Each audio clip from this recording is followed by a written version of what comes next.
おお、ポコポコ上がってきましたよ。いやいやいやと思って飲んだら、超まずい。クリスマスに、もう、シャンパンとか、スパークリングワイン一辺倒なの、やめた方がいい。ね、いや、もうやめた方がいいよ。一つは北大路欣也さんいるんですけど、私、ここで一つは。次行きますか。はい。浦里です。はい。茨城県のつくば市にある酒蔵さんです。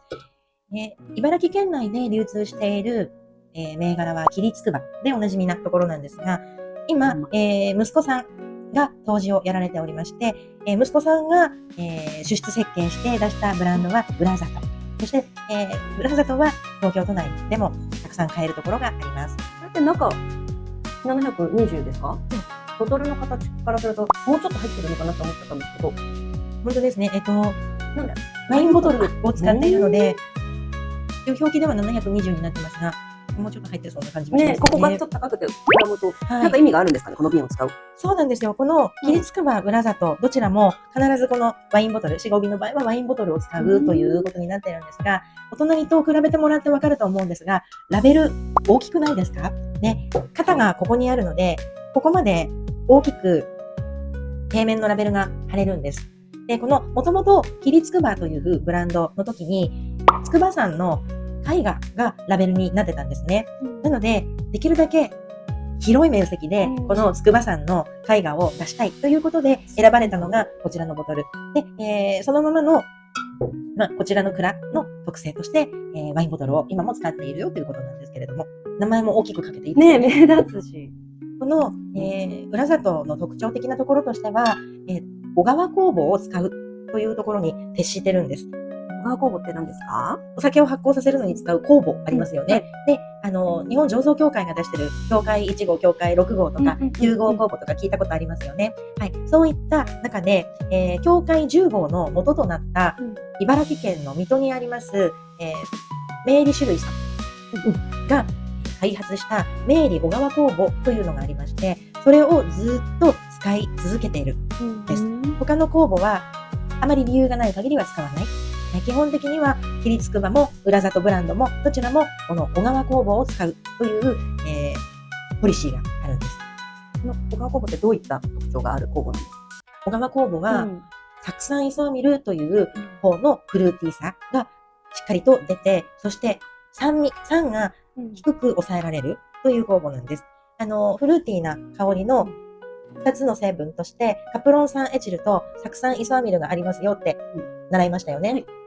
カプロン酸エチルでなく酢酸イソアミルがしっかりと出る酵母。この小川酵母を発見されたというか、分離に成功された先生が小川力先生とおっしゃるんですね。その、小川酵母を使うので、この浦里酒造さんでは力という名前のお酒、上級クラスのお酒があるんです。そして息子さん、杜氏さんにも力という名前をつけてしまったという、はい。杜氏さんは、次期社長さんは、浦里力さんっておっしゃるんですね。はい。とても素敵な方なんですけど。なので、もう名前まで付けられてしまったから、小川酵母以外使えないですよね。はい。生まれながらにして小川酵母を使う運命を背負っている、そんな方です。はい。でも、本当に酒造りのセンスがあって、全国新酒鑑評会とか、様々なお酒のコンテストがありますよね。そこで、こう、やっぱりコンテストなので、パッと華やかな香りがあった方が、受かりやすいというか、金賞とか、優等賞とか取りやすい。そんな中で、カプロン酸エチルでなく、酢酸イソアミルというこの上品な香りで常に勝負をしていき、そしてそれでずっと首席とか素晴らしい結果を収めていらっしゃるという、酒造りの腕も確かな、浦里力さんのお酒です。はい、ここ1、2年でめちゃくちゃ注目されていて、東京の、名だたる酒屋さんたちも最近、皆さん浦里を取ろうということで、買えるお店が非常に増えてまいりました。インフィニットの特に私がクラスを担当している生徒さんのイベント等にも来ていただきまして、生徒さんにお酒作りの詳しいお話をしていただいたこととかもあります。はい、そんな方です。ちゃんと喋ってる。お酒の力ですね。酒は燃料と言ったものですね。飲めば飲むほど。これからこの雪だるま開けますが、ここに白いの溜まってるんですけど、振らないでくださいね。うん。はい。よくね、開けるときやっぱり、おりが溜まってるから、こうちょっと一回ひっくり返して混ぜなきゃと思っちゃう方がいらっしゃいますが、発泡性のお酒なので、こうやってキャップにちょっと空気抜き、ガス抜きのね、穴が開いてるものがあります。こういうものはひっくり返して混ぜたりすると吹き出しちゃって大変なことになりますので、そのまま開けてください。そんなに、でもほら、もうシュワシュワシュワシュワシュワって、うん少しこう、元気にシュワシュワシュワが上がってくるんですね。おー、来た。なので、一回開けてしまえば、そんなになることはないと思うんですけど。こういうタイプのお酒は、ここら辺飲みたいっていう方と、全部混ぜてっていう方と、いますよいらっしゃってね。そう、まずは上積みをとかね。1本でね、2回 ?3 回味わいが別のものが楽しめる。わけですよね。はい。これ、先日、エベちゃんと2人で千金に、お邪魔しまして、丁寧なね、酒造りの解説を取らせていただいたり、たくさん、臼井さんにお話を伺ったんですけど、その時に、ちょうどね、この雪だるまのね、仕込みをしていて、あと発売もその頃だったんですよね。なので、その時に手に入れたお酒でございます。ポコポコ上がってきましたよ。すごいこの塊がね、上がってきます。こういうお酒はね、振らないでもこうやって勝手に上がってくるんですけど、でこの、ものすごい塊なんですけど、じゃあなんか、口にゴンって入ってきて、もふもふするのもしゃもしゃするのって思うけど、全然そんなことないんですよ。普通に飲めますので、お酒が増えたの？グラスが足りないの？お酒が増えたの？それでも、こういうお酒ってなんか、ね、こうシュッてやると、わーってくるから閉めたり開けたり閉めたりでね、配線に15分弱かかるお酒とかも結構ありますよね。ありますね。早く飲みたいのに。このポコポコポコって入ってドロドロって入ってくるんですけど。そうですね。あの日に作られていたお酒。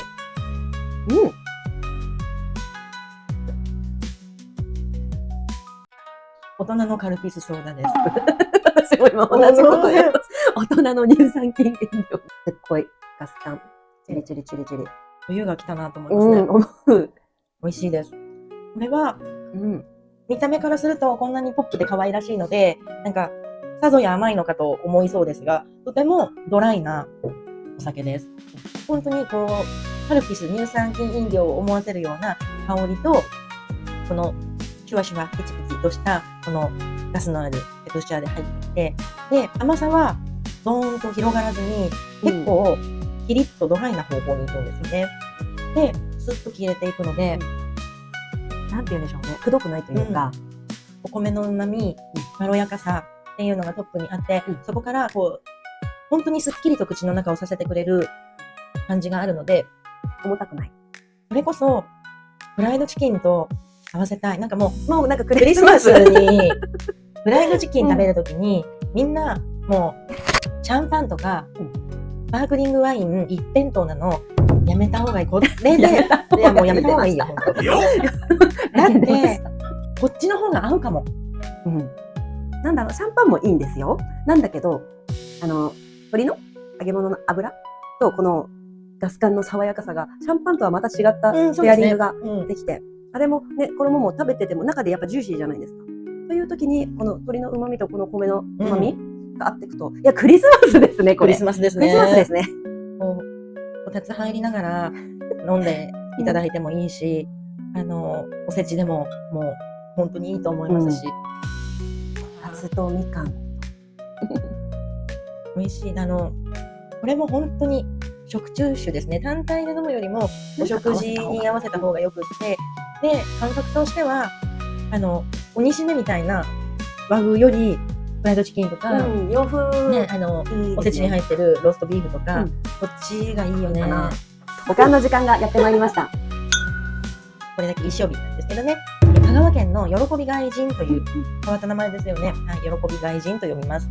こんなね、風に書いてあると、外人っていうね、お酒のように感じますが、このエツっていう字も入って、喜び外人です。これはおかん向けなんですか？おかんにすると最高なんですよ。じゃあ飲んでみたいです。やっぱりですか？あきこ先生がおかんをつけてまいります。おかんの感動庫の温度って何度？私はだいたい70度ぐらいに、70度。はい、設定をしています。高くすると良くないことってありますか80度にはしない方がいいと思います。アルコールの揮発の温度が 72.6 だとすると、70度にしておけば、アルコールが揮発するまでにはいかないので、いいんですけど、80度にすると、ちょっとうっかりほっといちゃった時に、アルコールがどんどん減ってっちゃうと、もう、そこ超えた瞬間に出質がガッタッと変わるんですよ。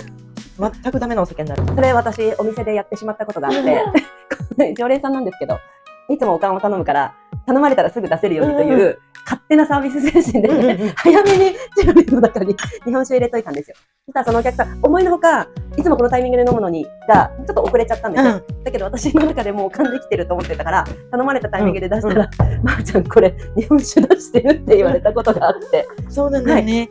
缶どこの温度もすごい高かったと思うんですけど、いつもはこう、温度計をやりながら、その温度になったタイミングでお出ししてるんですけど、たまたまちょっとほっといてしまったことがあって、自分でも飲んでみなよって言われて、いやいやいやと思って飲んだら、超まずい。なんだろう、エキス分だけしか残ってなく、旨味がもう何もないお酒。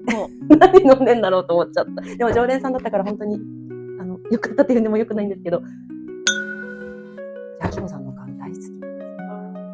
絶妙なんですよ。缶の付け方が。今ので大体何度ぐらい？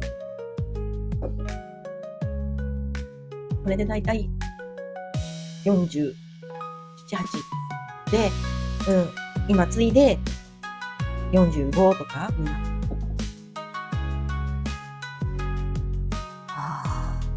で、だんだん降りてって、お肌になるくらいまでを楽しんでもらって。お酒のおかん酒好きになったのは、あきこさんのおかんを飲んでからなんですよ。ちゃんと管理して温度と自分の肌でも確かめて、でよしってなったタイミングで人にお出しする。ちょっと穀物ね、穀物のこの香りが。そうですね。こう白米感、それからこうちょっと玄米っぽいね。そう、その感じがあって、こう本当にお米を液体にしました。今日はちょっと2人とも塗りの器を用意したんですけど、中にカニさんがいますよ。はい、こちらね、フグさんがいるんです。輪島塗りなんですけど、はい、この漆器の手触りってすごくいいですよね。口に当たるものなので、この漆器自体の素材感とかっていうのもすごくこう大きく影響してくるのかなとは。でもうちょっとこうボリュームがあるドスッとした日本酒、あとこうちょっとねゴツゴツとした酒器で飲むっていうのもいいですよね。いいですし、酒器を楽しめるっていうのも日本酒のね良さです。どうしよう、もう全部美味しいじゃん。7種類今日7種類も開けたんだ。もう7種類も飲んだんだ。飲みました。おお。ヒロト川も保管するんだっけ？はい。声を大にして。ヒロト川も保管するんです。そのね、ヒロト川保管にしました。これはそんなに熱々にしない方がいいでしょうね。わあ。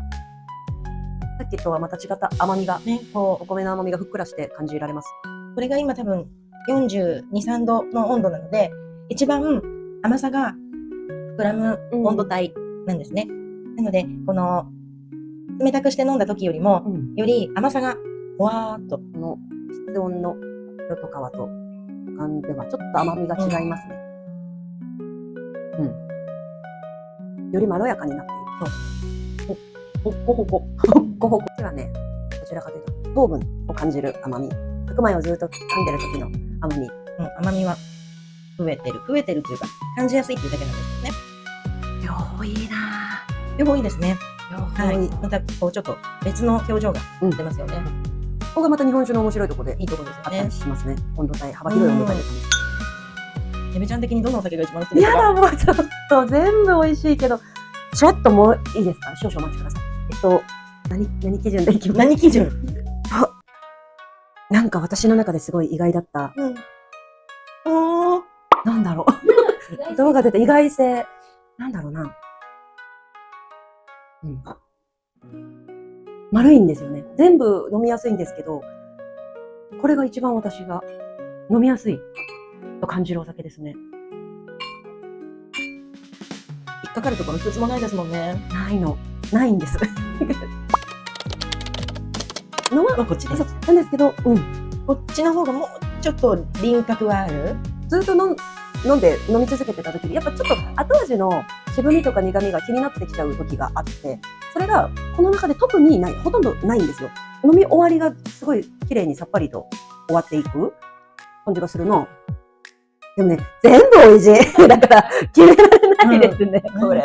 どうしよう。誰だろう、誰に例えたらいいんだろう。女性ですか？男性。男性？うわー、女性だともういいよ、女性でもいい。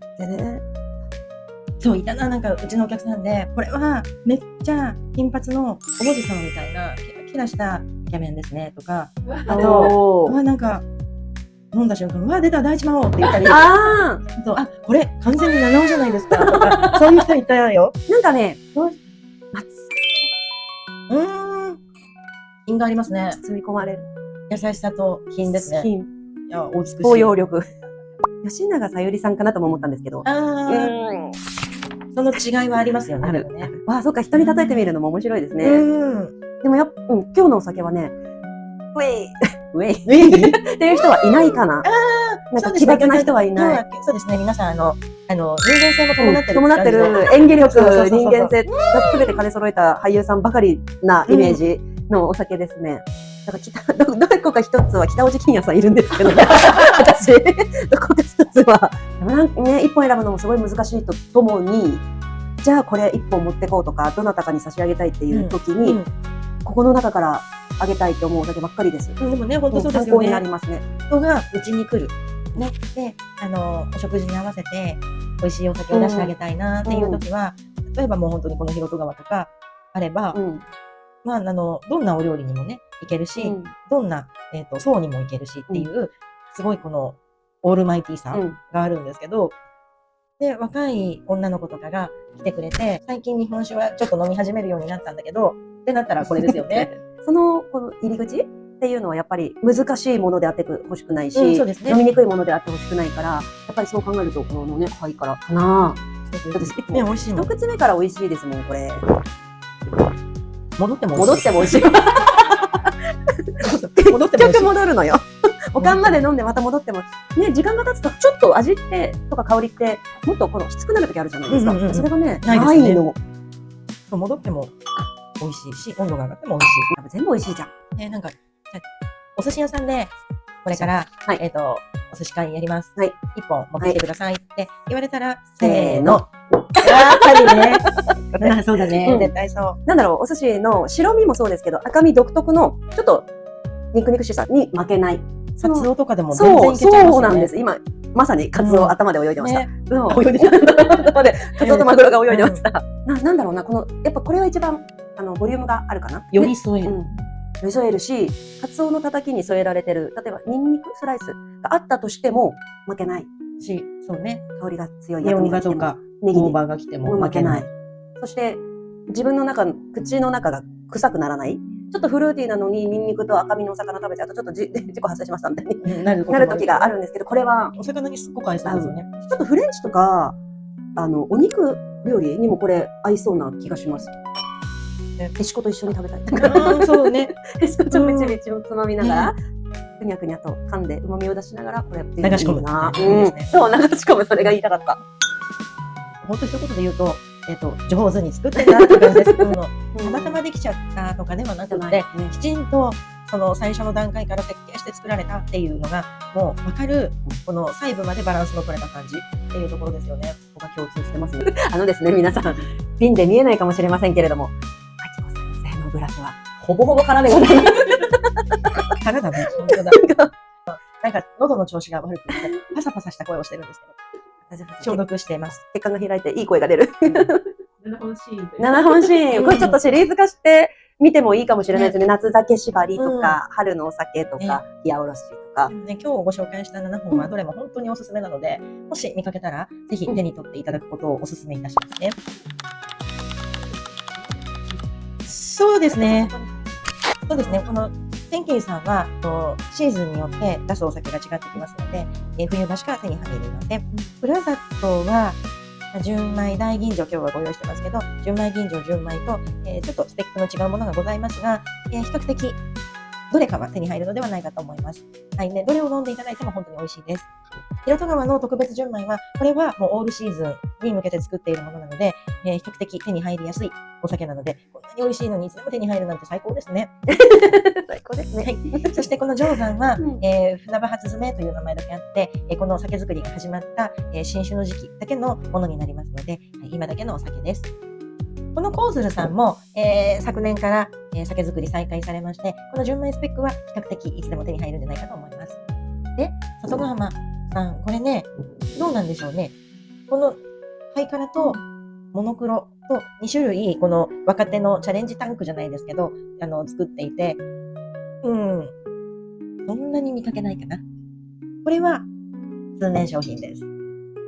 といった感じです。次のテーマは何でしょう？熟成酒縛りとか、はい熟成酒ってやっぱあまりいい印象がない人も多いと思うんですよ。美味しい、ちょっと匂いが強めのものに当たってしまった時、でもそうじゃないんだよっていうところで熟成酒縛りも、でもやっぱ初搾りですかね。新年だけた。新年のお酒にしますか？ありがとうございました。なんかもう、はい、美味しかったです。全くその通り。熱かっこ熱かはい、そうですね。より詳しく知りたいとか、あとは本当にいつも飲んでるお酒をより的確にこう言葉として表したいとか、ね、そういう方はぜひスクールへお待ちしております。ありがとうございました。ありがとうございま